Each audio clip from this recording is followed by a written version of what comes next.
কোনো নির্দিষ্ট দল কিংবা গোষ্ঠীর ক্ষমতার আকাঙ্ক্ষা চরিতার্থ করার জন্য ছাত্র জনতার গণ অভ্যুত্থান সংগঠিত হয়নি বলে জানিয়েছেন বৈষম্য বিরোধী ছাত্র আন্দোলনের অন্যতম সমন্বয়ক আসিফ মাহমুদ। বুধবার সন্ধ্যায় গণমাধ্যম কর্মীদের কাছে পাঠানো এক বার্তায় একথা বলেন তিনি বলেন, ছাত্র জনতার এই অভ্যুত্থান সংগঠিত হয়েছে বাংলাদেশ রাষ্ট্রকে মেরামত করে ফ্যাসিবাদী ব্যবস্থার বিলোপ সাধন করার জন্য।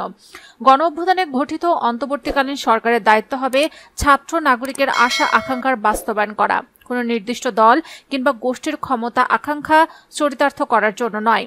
আসিফ মাহমুদ বলেন, ছাত্র জনতার প্রস্তাবিত অন্তর্বর্তীকালীন সরকার প্রতিষ্ঠা ও দাবি অনুযায়ী রাষ্ট্র মেরামত না হওয়া পর্যন্ত ছাত্র জনতা সতর্ক ও সজাগ আছে এবং থাকবে। তিনি বলেন, যে কোনো ধরনের সাম্প্রদায়িক উস্কানি, জনগণের সম্পত্তির ক্ষতি সাধন ও বিশৃঙ্খলা প্রতিহত করতে বৈষম্য বিরোধী ছাত্র আন্দোলন সংগঠিত আছে এবং জনগণের সাথে থেকে কাজ করে যাচ্ছে।